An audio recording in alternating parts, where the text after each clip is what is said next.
英灵在上，韩业今日在此立誓，此后，在我大晋的土地上，法度必明，善恶有道。为众执据者，不必有烧手之患；为众抱薪者，不必冻死风雪之中。忠清公直之民，不必成不白之冤。韩业此生，必让万方子民见盛世景，享太平年。诸君，且乘长风好去，看我大晋山河。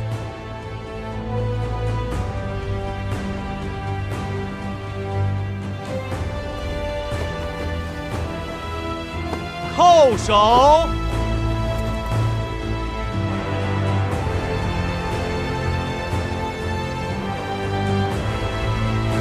一叩首！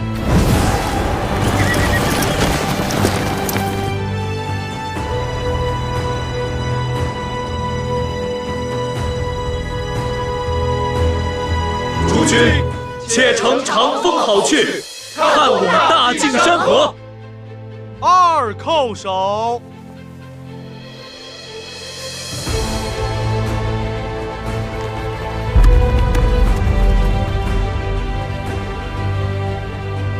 诸君，且乘长风好去，看我大晋山河。三叩首！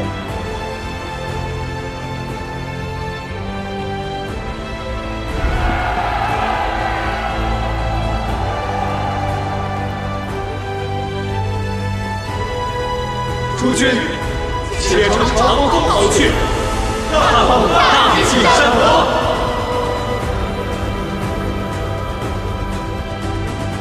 诸君，乘风好去，长空万里。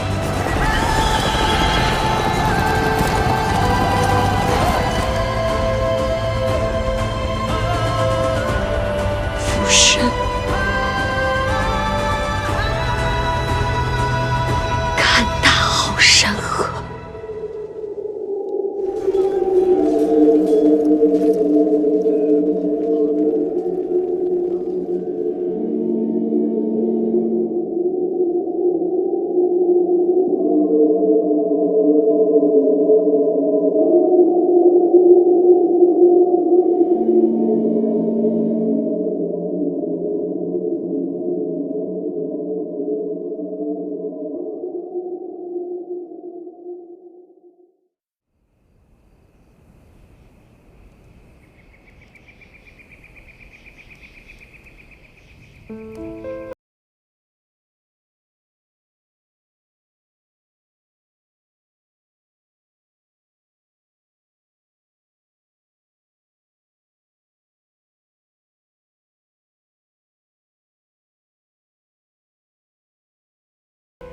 只会继续照亮世间彷徨的人。渊叔，你说对不对？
小姐，小姐，姐，你要去哪儿？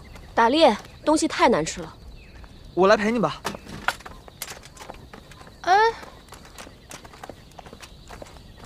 渊叔，你怎么不去啊？小姐又没叫我。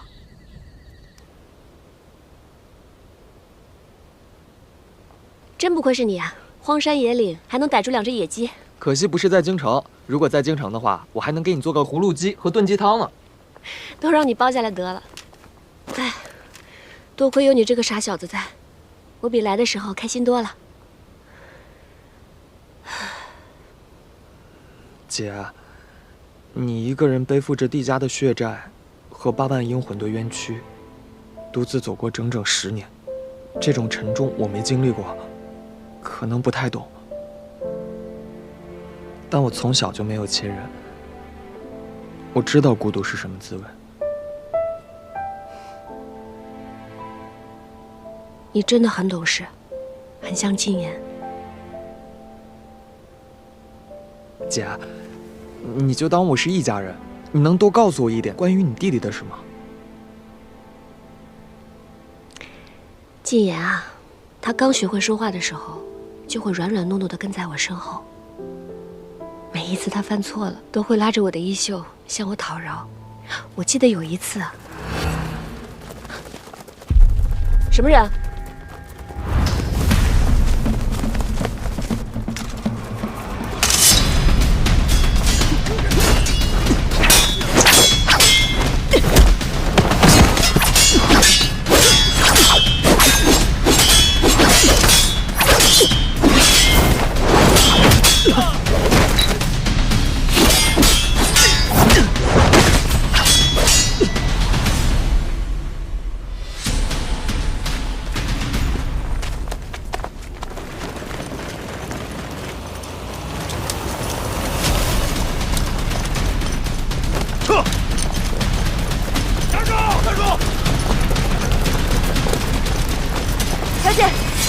小姐，你没事吧？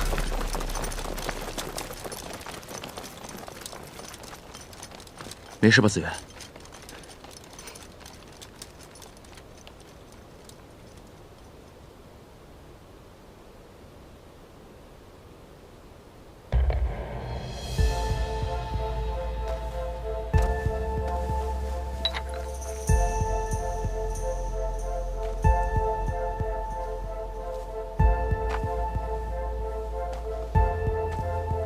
梅花内味，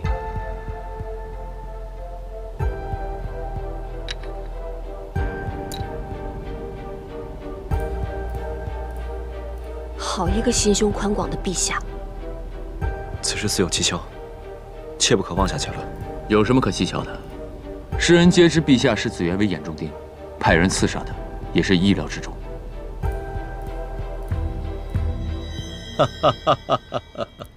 殿下安排的人最会拿捏分寸。帝子元看到这块令牌，对韩仲远的恨那是更深，与太子之间的嫌隙也就更深了。待他从青南山回来，指不定要在大境翻起怎样的腥风血雨。我的手上已经掌握了西北边境帝家旧部的名单，你即刻将帝子元遇刺之事传讯于他们。这些人本就对韩仲远积怨多年，我们要趁机煽动他们起事。殿下，高明。只是现在仍然缺少一个可以将他们集结在一起的人。殿下，经我多方探查，我终于找到一个可以替代帝家女的人。你一定想不到这个人究竟是谁。你快说，别卖关子。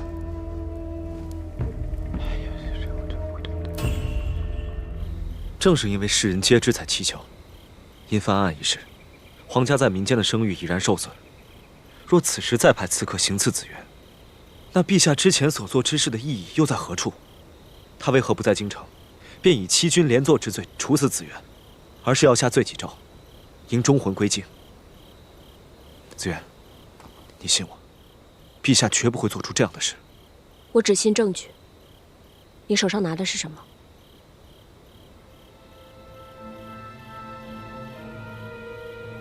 方才我和刺客过招，那并不是梅花卫惯用的招式。看身形和武功，倒像是那日在宫宴上行刺陛下的人。可那日宫宴行刺的人不是已经查清楚了吗？是忠义侯的人。可忠义侯已经死了呀。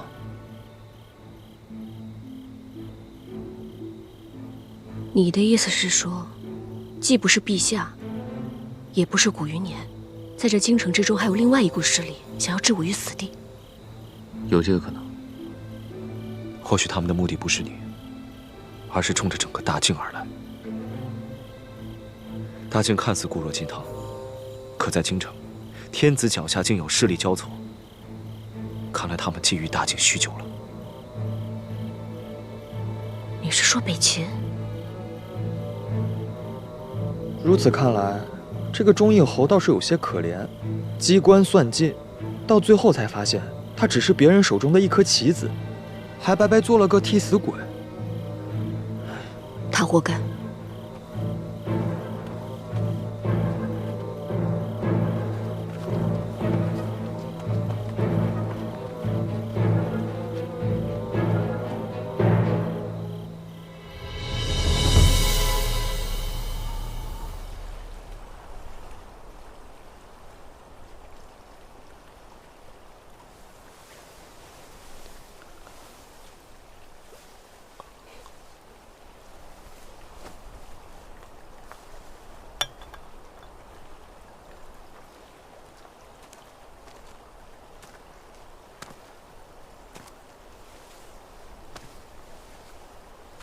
深秋风冷，烈酒伤身。子渊，今后你有何打算？若你是想回到大理寺，我可以。辞官，回靖南。回靖南。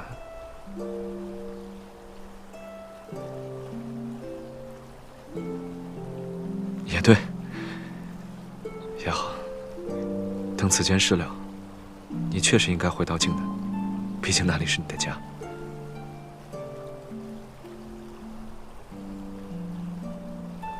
你想说什么？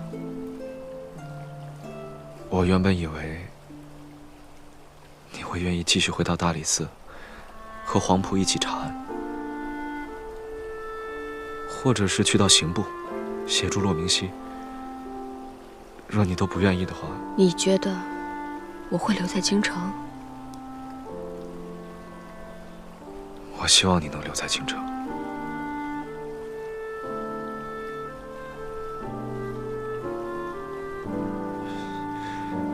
但我知道，这是不可能的了。毕竟京城对于你来说，不是什么值得留恋的地方。子渊，我会向陛下请旨，免征靖南3年赋税。等你回到那里，便可带着靖南的百姓，一起重现昔日光景。那我便替着靖南的百姓，感谢太子的大恩大德。但这并不是对他们的恩惠，而是一种补偿。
深植忠孝，与朕谋莫帷幄，决胜千里，斩将破军，平定西北，功效尤著。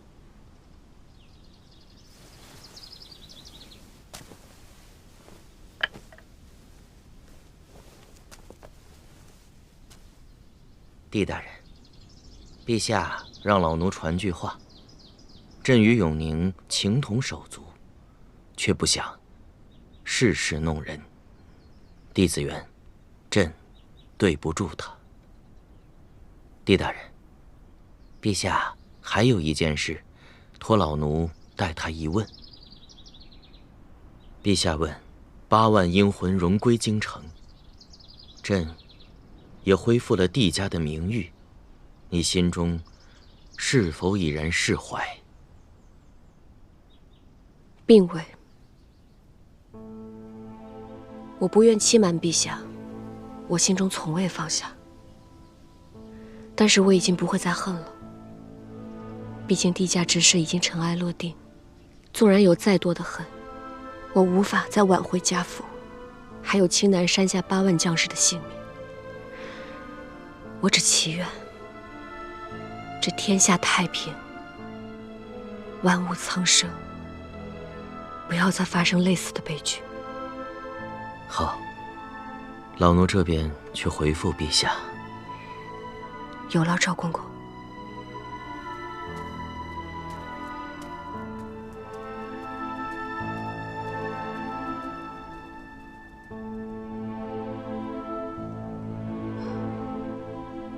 父亲，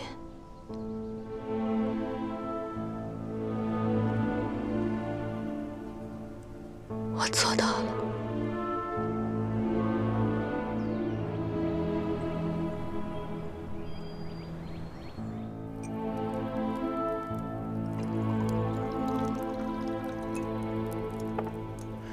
今日总算是结束了。不过，你刚才说的那番话，是认真的吗？你说的是不再记恨韩仲远那句话？你真的决定了？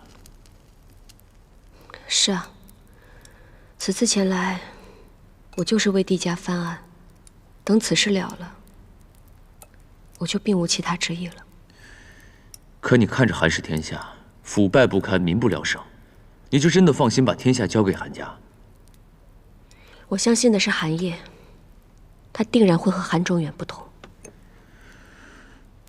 你就那么相信韩烨？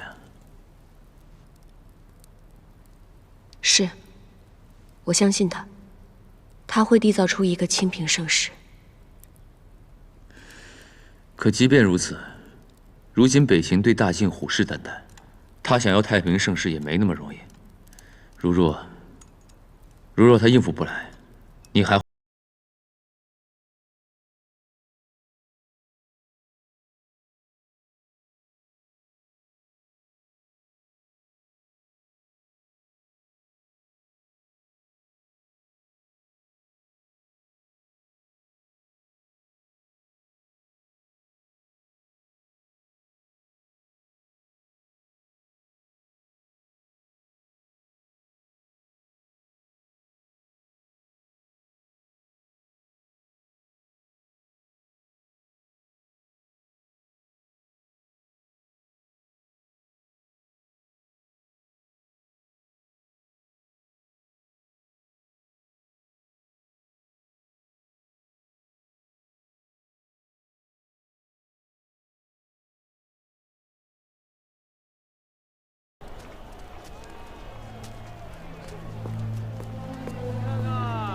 情况如何？贾刺客的事情已经败露了，他没有上当，要启用另一个棋子了。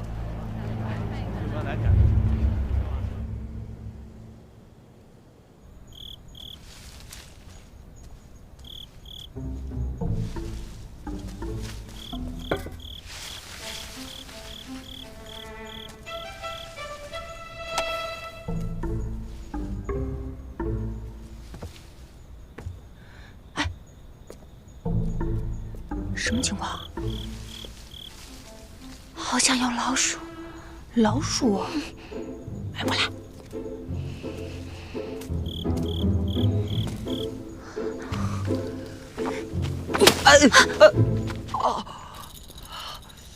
是我。温叔啊，云舒，你力气也太大了吧！我以为是老鼠呢，那当然要一击毙命了。你怎么鬼鬼祟祟的，不走正门啊？我怕你们不欢迎我。啊？殿下和安乐姐现在一副永不相见的模样，我怕你们也这么对我。谁说的？他是他，你是你。没被院叔打残吧？我身强力壮，他不是我对手。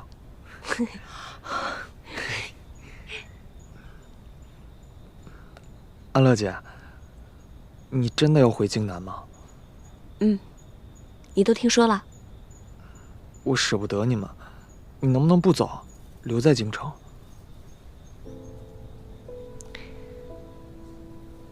这京城之中，已经没有什么理由能让我留下来了。殿下呢？那为了殿下，你能不能……小姐，太晚了，您回去睡，我俩陪她。别太欺负他，好好聊聊。好。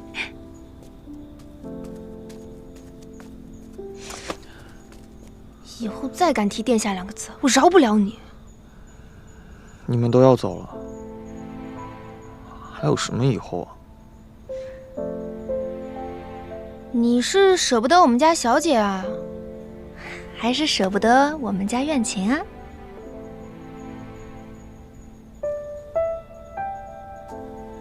都舍不得。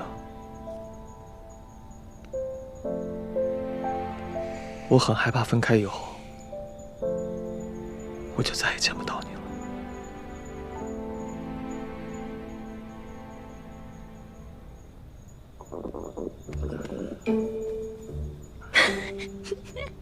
我看你大半夜的过来，可不是为了说这些的。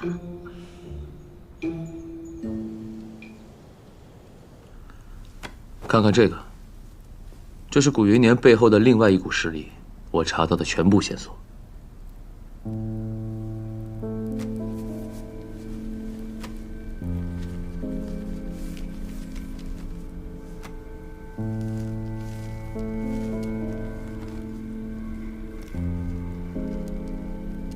竟然是他，左相。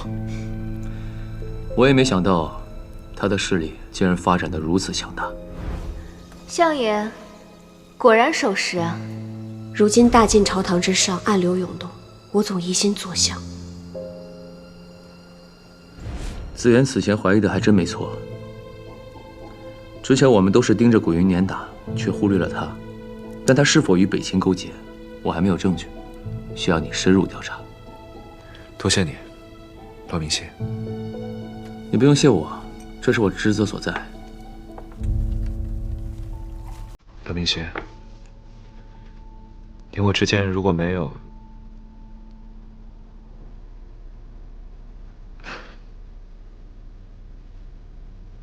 应该能成为最好的君臣。这世间本来就没有如果。还有，过阵子我就要回靖南了。你要是真想谢我的话，就给我准备2盒上好的蜜饯。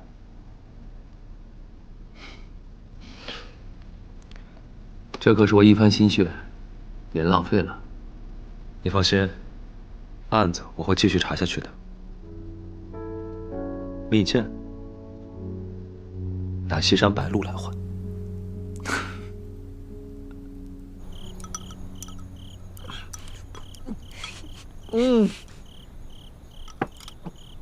苑琴，你手艺也太好了吧！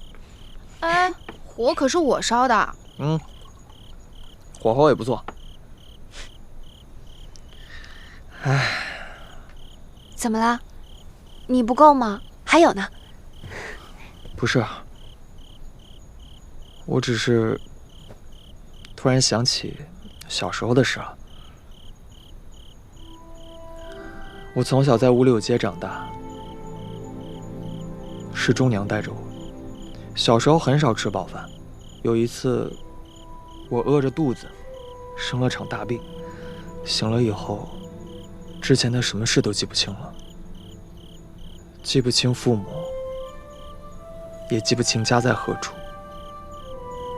更记不清自己的名讳。后来呢？你是如何遇到太子殿下的？我记得有一日，我和其他几个乞儿一起去庙会上玩，回来的时候发现太子殿下一个人在东郊的破庙里。我看见他穿着华贵，便想着从他身上偷些银子，却不料被他发现了。然后呢？然后殿下便问我：“你为何偷盗？”我说家中缺银，想帮着长辈们养活一众幼小。我当时以为殿下肯定会带着我去报官，没想到他却对我说，他要日后为我找个先生，让我好好读书，将来才好有出息。殿下这般说，你们太子殿下心肠这么好呀？可正当我们要离开破庙时，突然来了一群恶棍，他们看着殿下年纪尚小，却穿着华贵，便心生歹意。好在殿下身手不错，打伤了他们的头领，但那些人便发了狠，提刀弄剑朝我刺来。殿下为了保护我，替我挡下了那一剑。不对啊！可是人都说是你救了太子殿下，所以才进入太子府的呀。当时的情况是，殿下一定要我守在破庙，等着找他的人出现。殿下的禁卫军若是看到你一直守在他身边，全天下便会以为是你救太子殿下一命，他便可以顺理成章地把你带进太子府。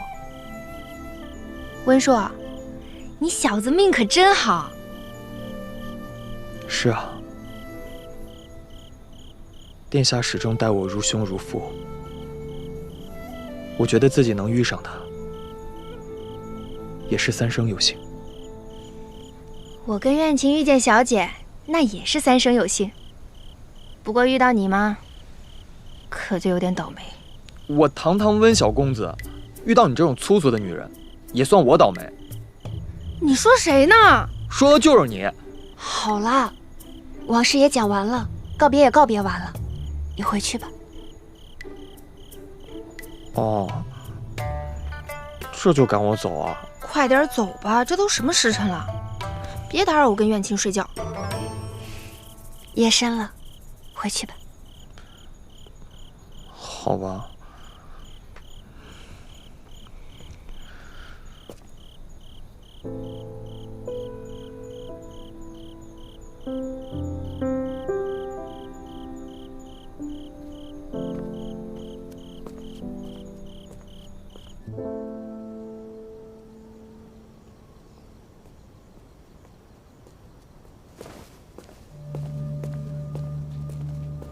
相爷，相爷，都已经准备好了。那就动手吧，省得夜长梦多。是。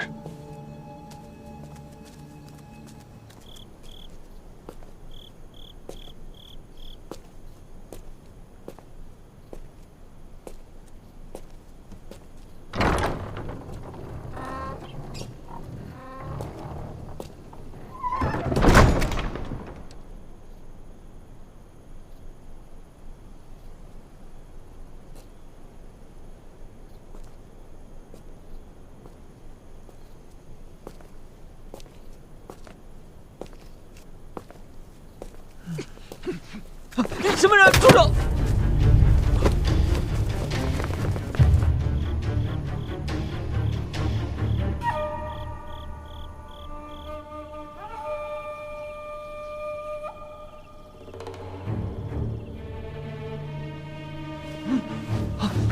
是谁绑了我？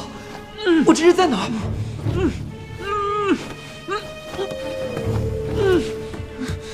别弄出声音，否则就杀了你。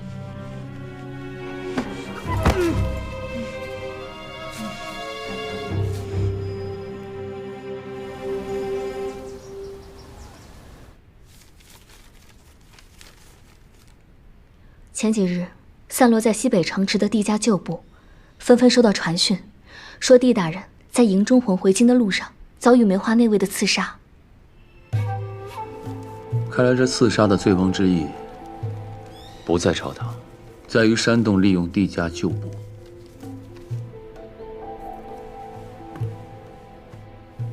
看来，帝小姐想要回靖南，恐怕没有那么容易。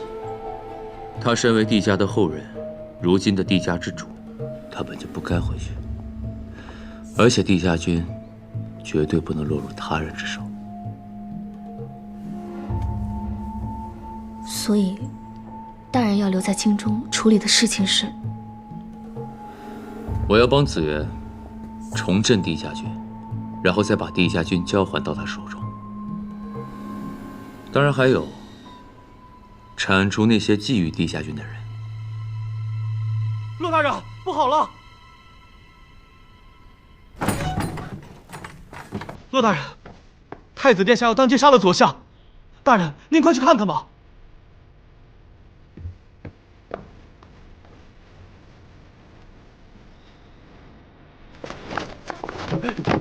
这是江玉好大的胆子！殿下这是作甚？江玉，放人！这是怎么回事？殿下，不知道啊。何必这么步步紧逼呢？只要您点头答应，便是皆大欢喜呀。皆大欢喜？相爷是想让我随您一起叛国吗？啊？殿下，你可知道你现在的所作所为，何止是叛国？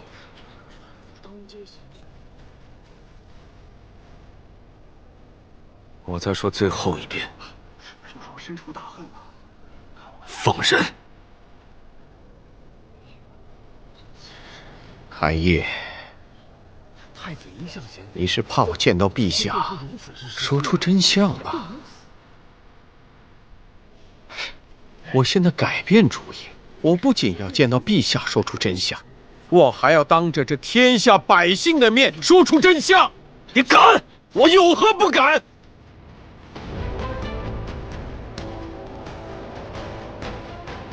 我乃当朝左相，即便你是太子，又岂能全身而退？韩烨，我告诉你，若要回我，我必让帝家陪葬。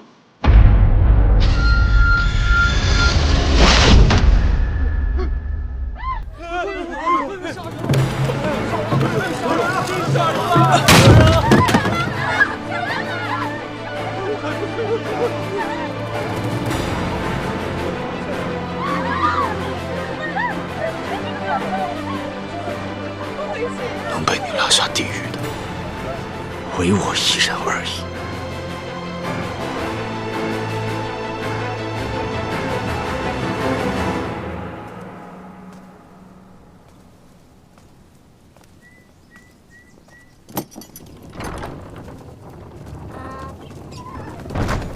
小姐，可以出。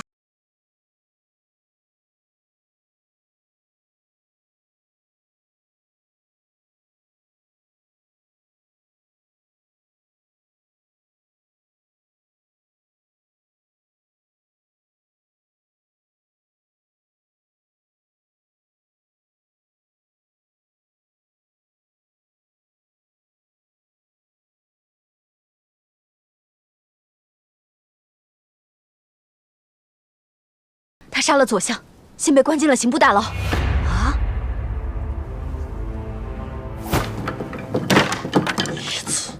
逆子，当街行凶，大大包天，还不肯开口。好，那就让他在大牢里继续蹲着，让骆明熙继续审，上刑具审。陛下，万万不可呀！太子殿下身娇肉贵，从小千人敬万人供的，这哪能在牢里当囚犯对待？他还知道自己是一国的太子，他不是大街上杀猪宰羊的屠夫，在百姓面前杀了一国宰辅，简直是罔顾国法，胡闹！哎呦，哎呦，陛下，陛下！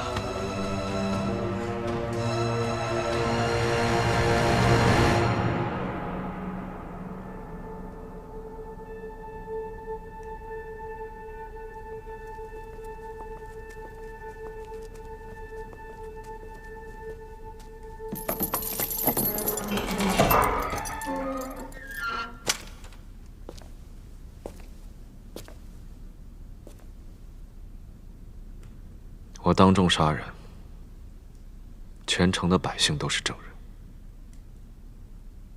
骆大人不必为难，公事公办即可。你不会无缘无故杀人，更何况是左相。为什么？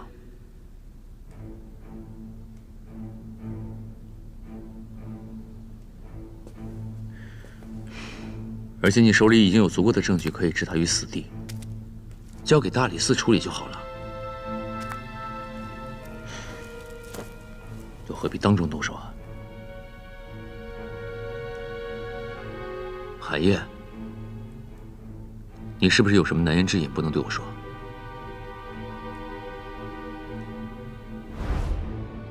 古云年自尽后，他营下大军竟无半点声响，这其中定然有人在暗中操纵。殿下，你说的事，与我有何干系？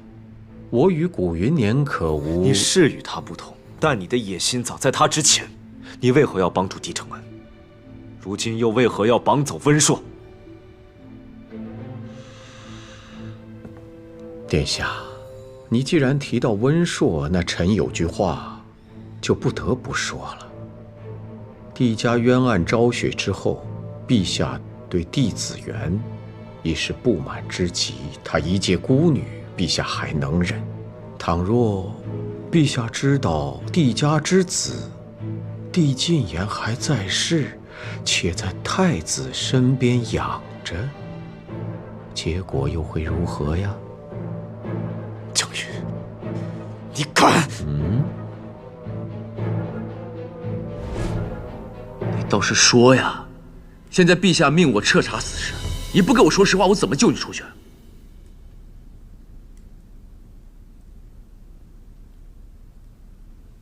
你若是想救我，温硕那儿有一样东西，或许有用，你可以去找找看。好，那你等着我，我会想办法救你出去。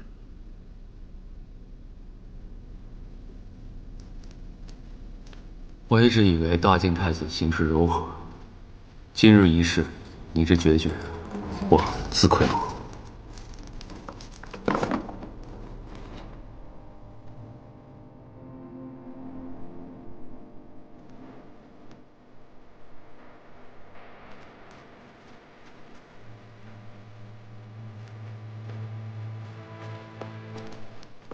哥哥怎么样？有没有说为何杀左相？什么也没说。我去找他。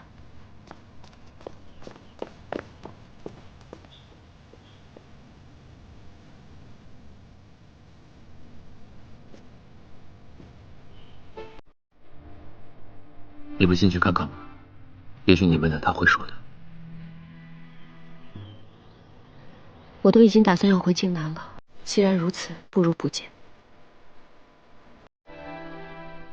你帮我捎一句话给他，他曾答应过我，他要缔造大庆盛世，还天下一个清明，他还没有做到。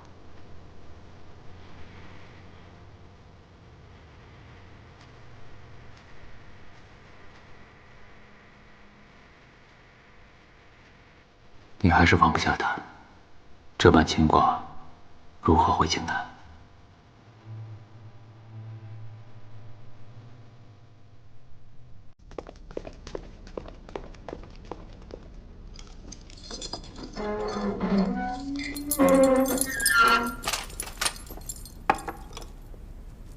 你来了。你受伤了？无妨。来，坐。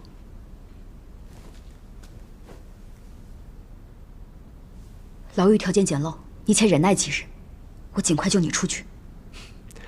你身为公主，尚且能在边塞风餐露宿，我作为你的兄长，为何不能粗茶淡饭了？你到底因何缘故当街杀了左相？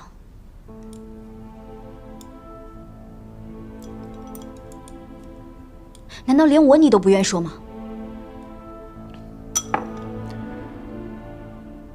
安宁，你为大晋做的已经够多了，不要再趟进这趟浑水里。听我的，你及早离开京城吧，去到能让你开心的地方。你的事情我怎么可能不管？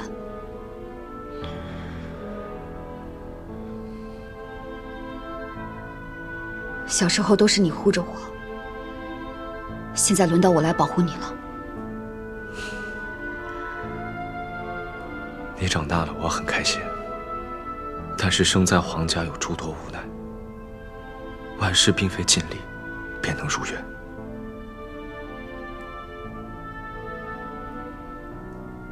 我理解你，但独自背负秘密的沉重，我更懂。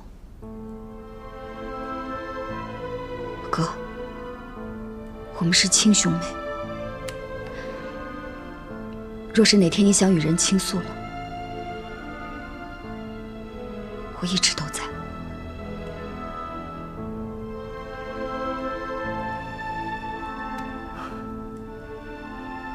好，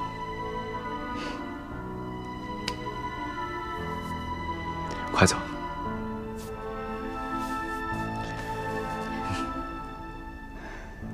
快去吧。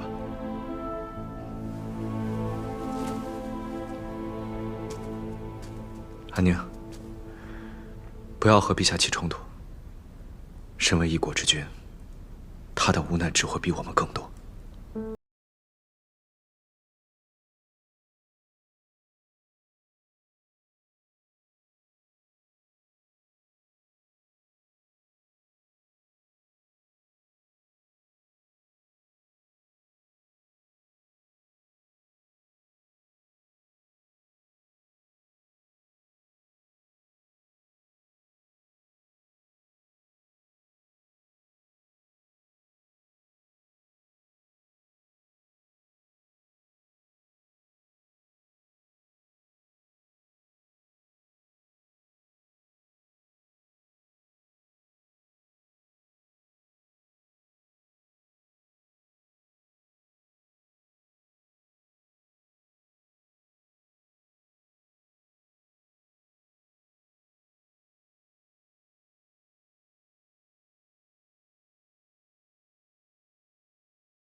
是，昨天晚上就没回来。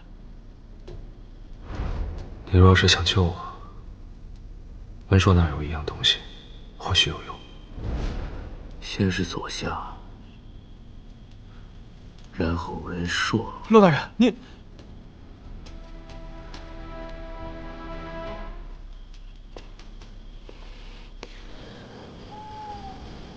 韩月从小性格沉稳，克己复礼。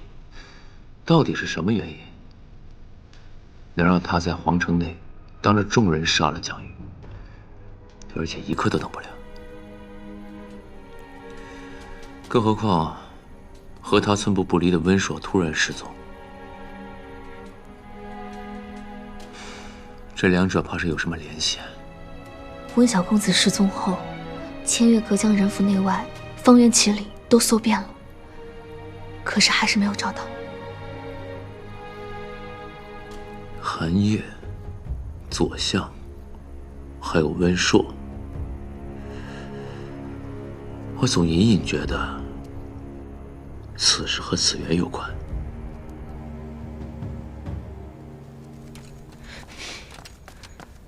小姐，如何？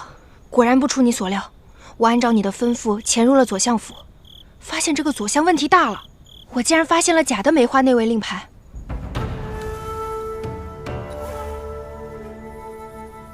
原来真的是左相。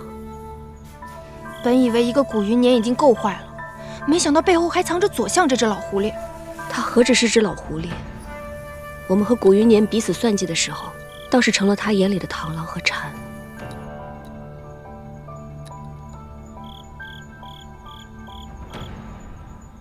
骆大人，是我苑琴。深夜到访，所为何事啊？太子殿下与温公子之事，我或许知道一些线索。哦，当年五柳街之事，世人皆以为是温硕救了太子，其实是太子救了温硕。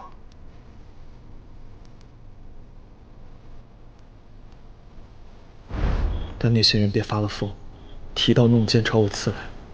殿下为了保护我，替我挡下了那一剑。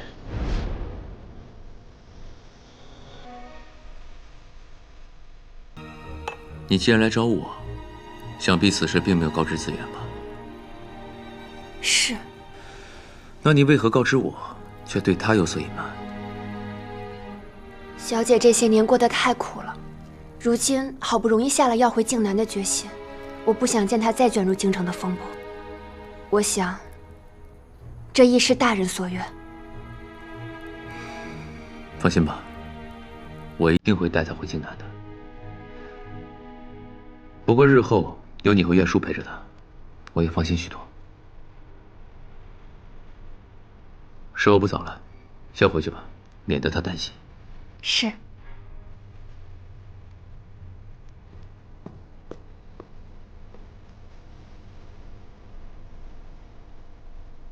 骆大人，温硕小公子至今还下落不明，他的安危就拜托骆大人了。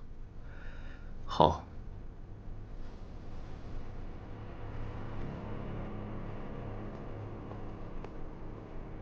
丁朗，你去查一查，当年五柳街温硕在那儿发生了什么事儿。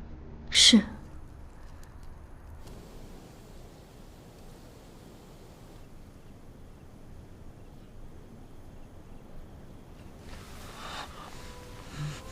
你真的要放弃吗？殿下，我每次下到这一步就会下不下去，你分明就是在为难我。既然不想输，就去争取。就这样放弃，你真的甘心吗？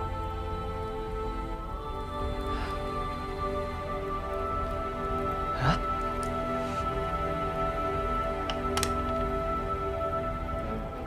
殿下，我下这儿。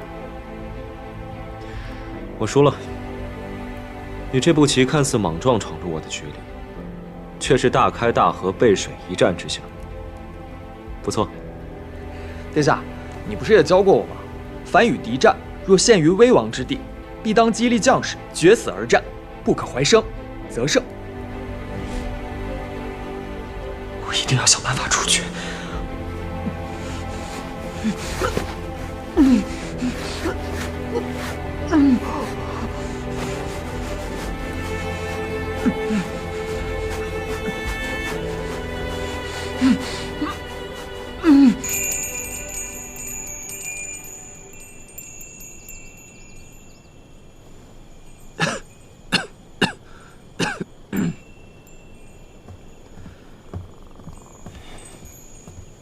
大人，怎么样了？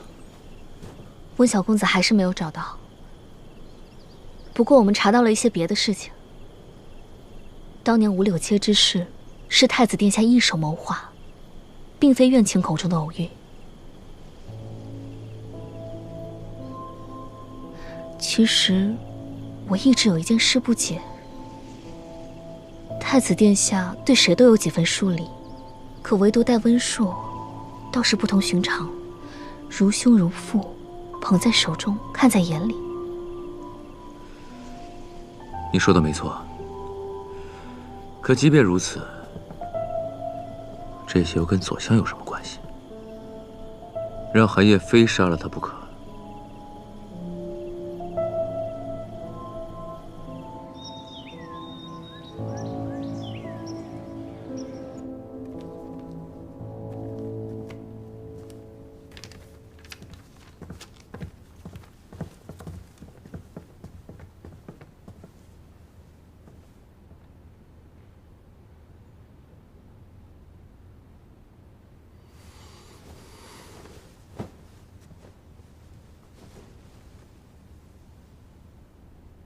安宁给陛下请安，还请陛下保重龙体。你们兄妹俩，一个比一个放肆，让朕如何保重？朕知道你来所谓何事，不过这件事情就算是求朕也没有用。他当街杀人，而且是当朝重臣，就算是朕也不能罔顾国法呀。陛下，太子哥哥的心性您最为清楚，他所做之事都是为了大晋，为了百姓。他绝不会滥杀一个无辜，也不会放过一个奸佞，定是那左相有罪在先，他才会有此举动。你说的朕又如何不知啊？朕就只有这一个太子，朕在他身上花了多少心血呀！过来坐吧。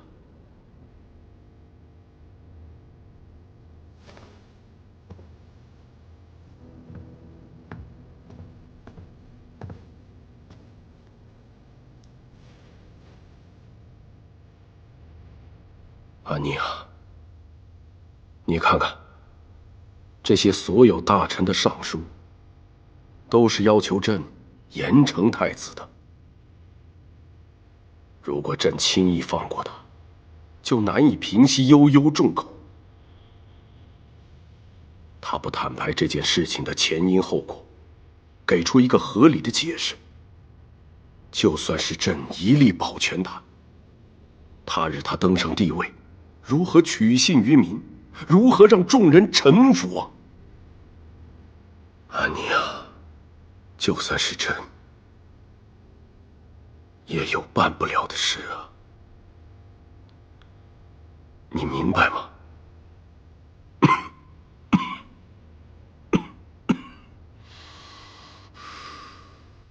安宁明白，是安宁的任性逼死了皇聪，让陛下为难，让兄长身陷囹圄，是安宁不孝。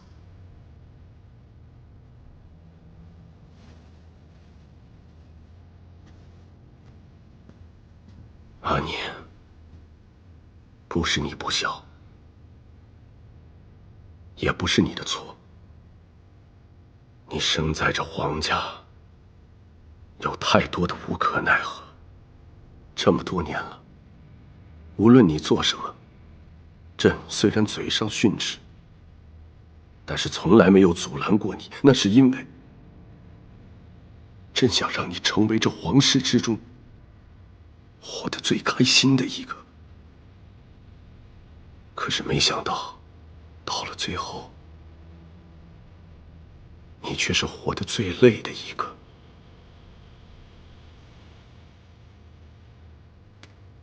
安妮，你记着，无论京城发生什么，这么多年，你守卫边塞，护国为民，你安宁就是朕和大清的骄傲。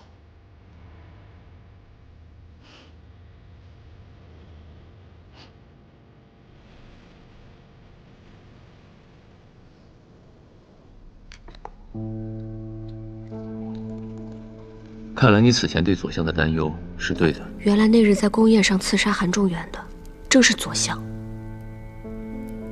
没错，在华严山上刺杀你跟韩烨的，也是左相安排的。可怜这古云年聪明了一世，恐怕他至死都不知是替谁做了嫁衣。要说刺杀圣上本就是死罪，若将此事昭告天下，韩烨杀他便顺理成章，也不必深陷是非之中了。你嘴上说韩烨的事与你无关，但心里还惦记着他。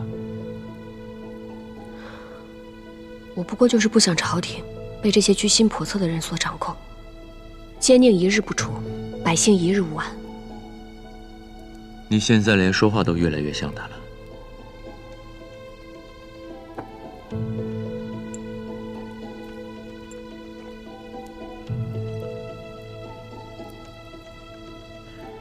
据签阅阁查出，古云年之前犯下的种种罪行，大部分都是由左相借着古云年这把刀来杀人的。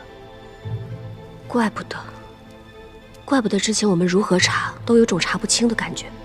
原来问题出在左相那里。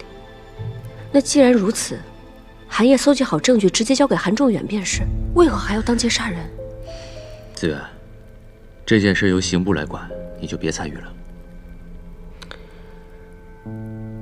我听说，朝堂之上，想要弹劾太子的人并不在少数。你放心，韩烨在朝堂之上绝非单枪匹马。子远，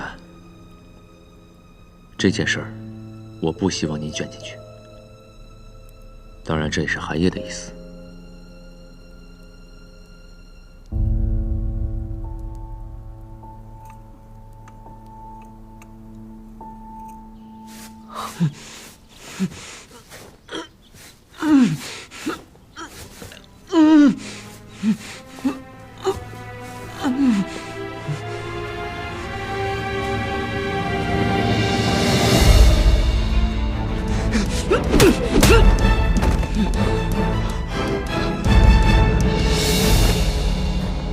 你们家主子当街被杀，府里的人连个小孩都看不住，都是一群废物吗？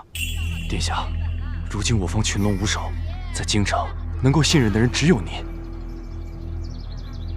这左相一死，确实许多计划都行不通了。骆明熙和任安乐似乎查到了什么，我们的身份很快就会暴露。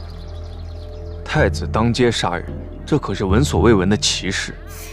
估计眼下的韩仲远正在为如何压下此事而焦头烂额呢。殿下放心，我们的人会继续上书，力谏严惩太子。把消息散出去，就说太子是为了帝家而杀人，再逼韩仲远一把。如此一来，大晋朝堂会更加混乱。是。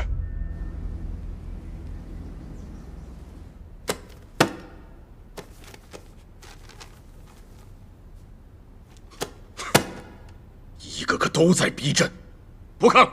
陛下，您息怒，千万要保重龙体呀！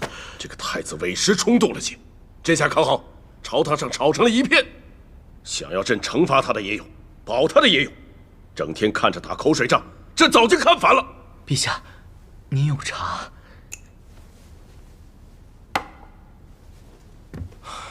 这个太子，不管他出于什么目的，也不能在众目睽睽之下斩杀江瑜。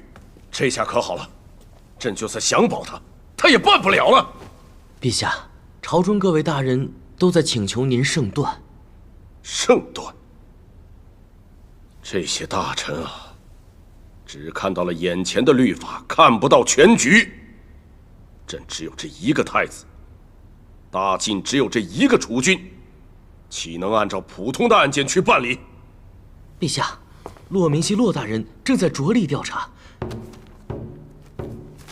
骆大人现已查明，除夕刺杀案、华元山刺杀案皆为左相所谋划。坊间传闻左相谋逆，也是风来有因呐。如此说来，太子当街斩杀江瑜，也算是情有可原。是。这些大臣怎么说？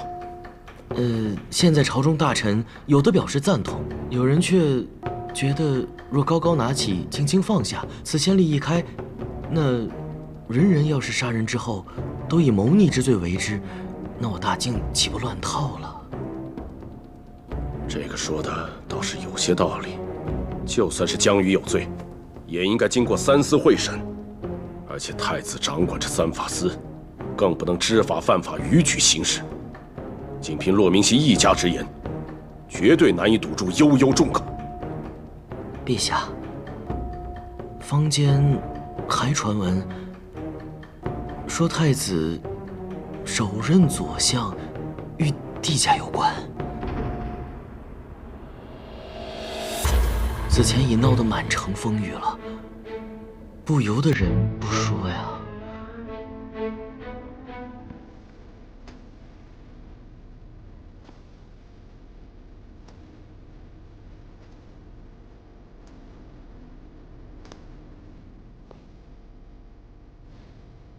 吩咐下去，让骆明熙继续查，查妥当了，再来回复朕。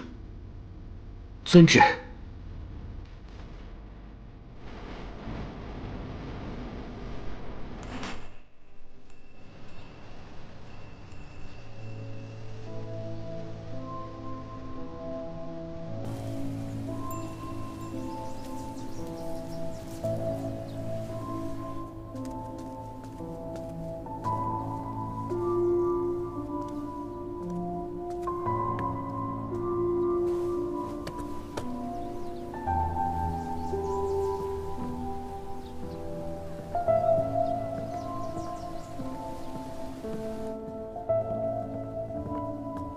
大人，该失真了。回来再试吧，我出去一趟。大人要去哪儿？群臣逼韩中远，3日之内务必要找出左相所有的谋反证据，以及太子杀人的动机。左相罪行证据确凿，太子殿下又深得陛下倚重，在朝中素得人心，为何会有朝臣在此时谏言？都是左相生前笼络的那些朝臣。不过他们在这个时候站出来，背后一定有人在怂恿。或许此人才是藏身暗处借左相发力的源头。等我回来。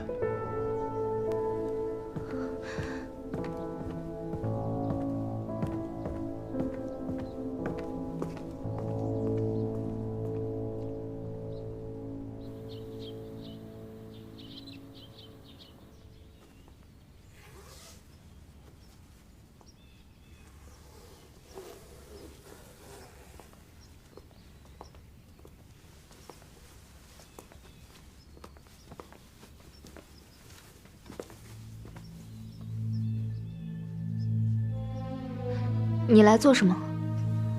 我此次前来，是要问你左相的事儿。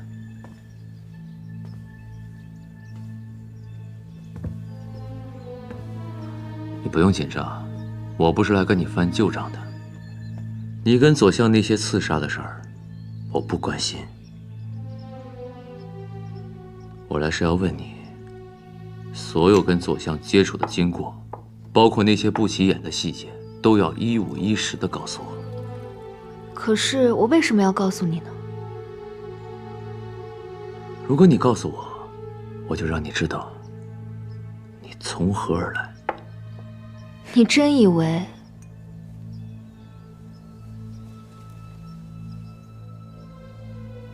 我想知道？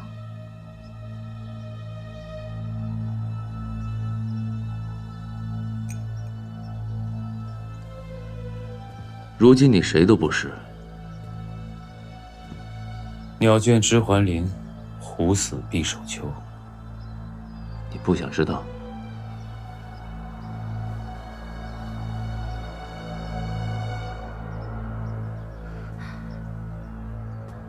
好。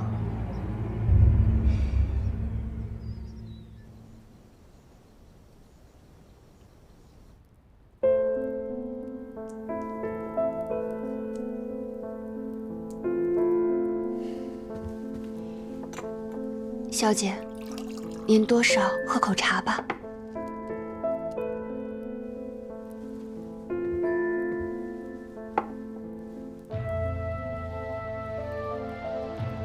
苑琴，去找骆明熙。小姐。苑琴，你还记得当时太子选妃时，左相推举了谁参选吗？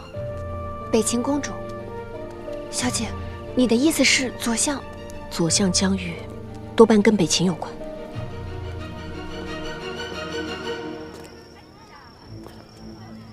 现在有证据可以证明左相谋逆，但左相又和温硕有什么关联？温硕身上到底藏着什么秘密？当年五柳街之事，世人皆以为是温硕救了太子，其实是太子救了温硕。当年五柳街之事，是太子殿下一手谋划。太子殿下对谁都有几分疏离，可唯独待温硕如兄如父，捧在手中，看在眼里。太子为什么要特意设计收温硕入府？左相想利用我是帝家后人的身份，联络帝家旧部。帝家后人文硕，我再说最后一遍，放人！韩烨，若要回我，我必让帝家陪葬。你敢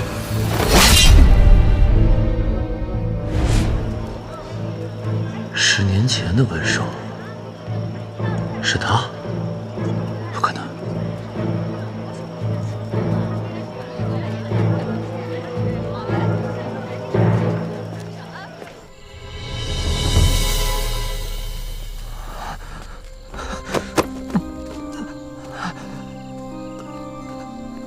文硕，文硕，文硕，姐，这是怎么了？姐，我去找大夫。文硕，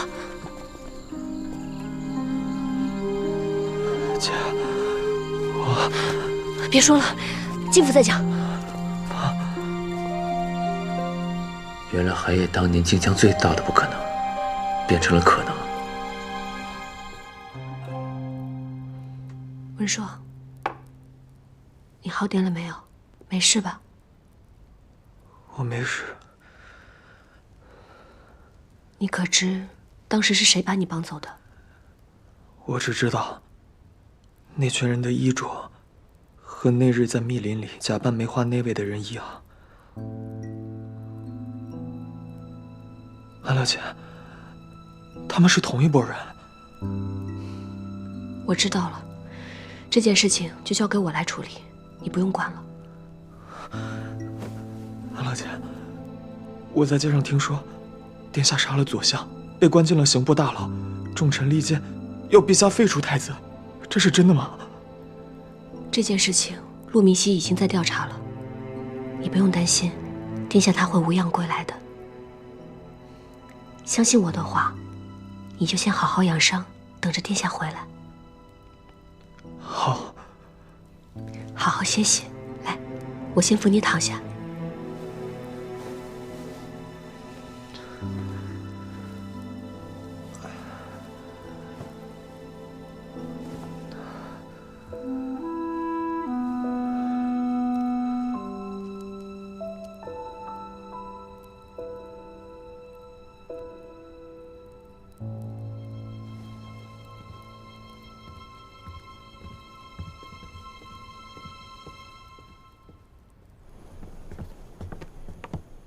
明熙哥哥，我怀疑左相勾结北秦，已让院叔知会了琳琅。做得好，希望他查得证据，能够保得韩烨全身而退。时间不多了。大人，任大人，我们遣人去甲库查了左相的告圣文书，又抓了他贴身仆人讯问，发现他发迹于西北边陲之地，因太祖广揽人才，才在20年间步步攀升。他的母亲竟是北秦人。我这就去搜左相府，总能找到一些他和北秦人勾结的信息。照顾好文硕。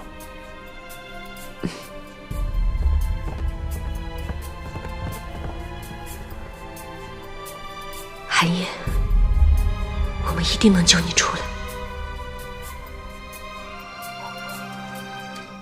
什么情况？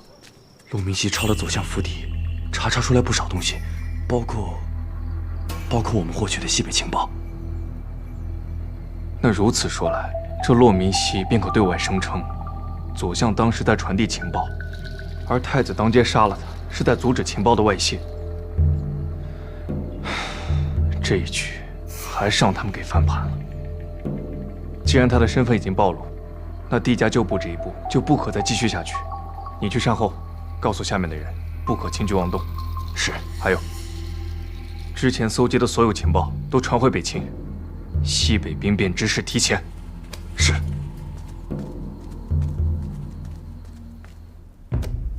骆大人已经查实，江瑜之母实乃是北秦之人，江瑜他自己就是北秦的细作。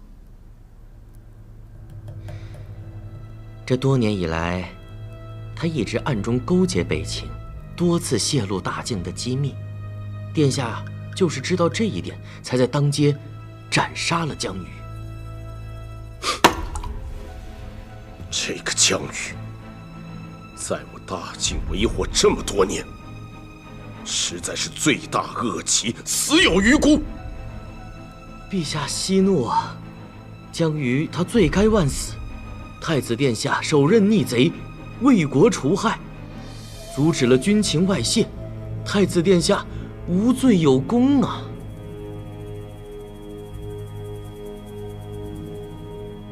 赵福，在传朕的旨意，释放太子，同时将江瑜的罪证交予大理寺，尽快制出诏书，颁布京城各处。是。等等，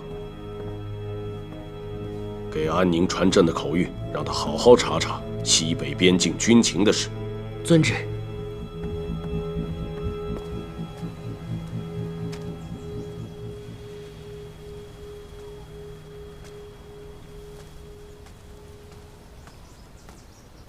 殿下，太子哥哥，殿下，您受苦了吧？您有什么想吃的，回府让我给您做啊。我没事，都瘦成这个样子了，还说没事？我真没事。倒是你啊，我听说你是自个儿逃出来的。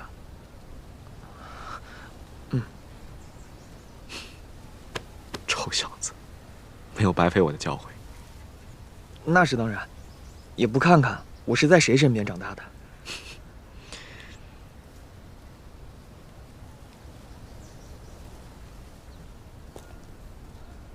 怎么了？无事。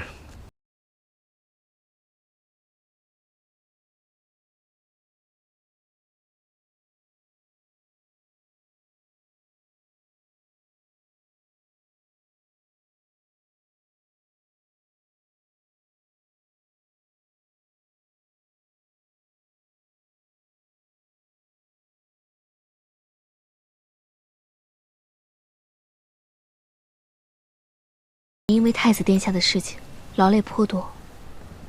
我做的这些，和寒夜当年为子元做的那些事儿相比，根本不值一提。大人何必妄自菲薄？当年是您让帝小姐免受岱山囚禁之苦，也是您这10年来一直为帝小姐在京中铺路。可10年前，抄斩帝家的圣旨一出，全天下的人都盯着太子府。因为太子凭一纸圣旨保下了帝家姑娘，在这风口浪尖上，他再做任何事儿，都会惹人注目。可即便如此，他还是做了。我记得当时的传言说，帝竟爷因病死在了太子府。没错，可1年后，寒夜就把死人变成了活人。而且还当着天下人的面留在自己的身边，这份谋略和胆量，我自愧不如。可大人当时也将帝承恩换作帝子元，那不一样。我做不到他那般谋划，把死人变成活人。这么想来，太子殿下当年救下温硕之时，也不过才10几岁。是啊，10几岁的他，依然为子元做了那么多。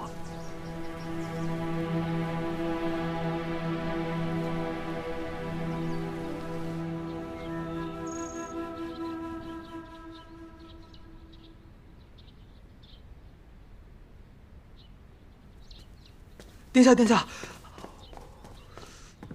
殿下，您快吃啊！这几日您在牢里，肯定没吃好吧？快多吃点。看来，即便你被歹人抓了去，心里面依然惦记着精进厨艺啊。哪有啊！我惦记的明明都是殿下。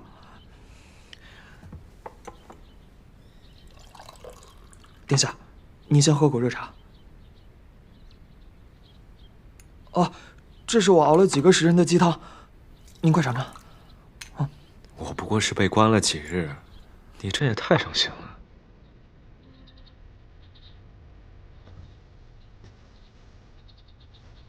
殿下，虽说你只是关了几日，但对于我来说，真是度日如年。要不是为了我，要不是江瑜抓了我，你不会在大街上杀他的。此事与你无关。在你之前，我已从骆明熙手中取得左相作恶的证据。他为了钳制我，将你掳走。但他既然将手伸到了西北军中，我势必要斩杀他。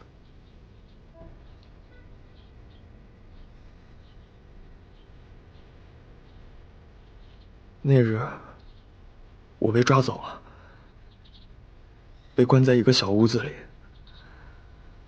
听得见，说不出，动得了，出不去。那个时候，我真的觉得，自己难道要死在这里了吗？当我意识模糊的时候，我想起了殿下您。虽说我是个孤儿，但我从未觉得自己是一个人活在世上。殿下，你教我养我，庇护我成长，这些温柔都记在心里，感恩肺腑。傻小子，说这些做什么？殿下，我只是想说，您千万不要出事，更不希望因为我而出事，不然我会一生有愧。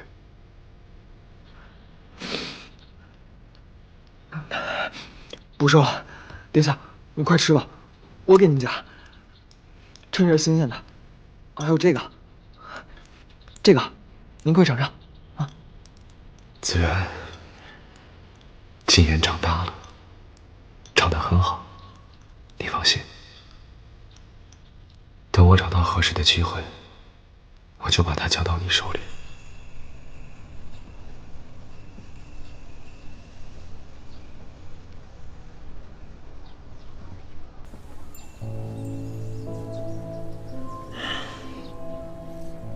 林良，我终究还是没把温硕就是帝金言的消息告诉子源。您这么做，必然有您的考量。不过是我的私心罢了，因为我怕一旦让他知道寒夜这么多年为他所做的，他就更放不下了。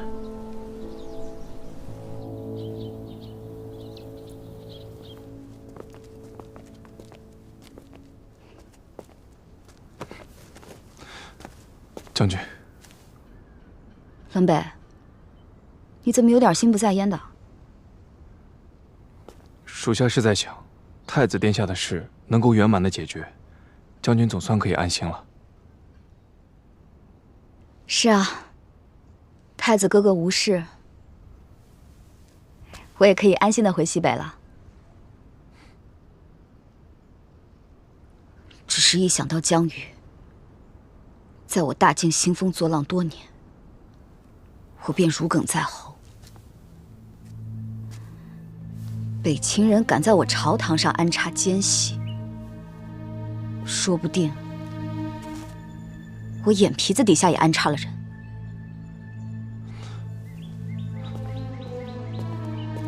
属下即刻去清查晋中左相余党，绝不让北秦人再有机可乘。京城有太子哥哥和骆大人，我放心。但是回西北却是一刻都不能再耽误了。回去之后，你务必在军营上下查探清楚，一个都不能放过。是。我要回西北，子源也要回靖南了。从此我们又要天各一方。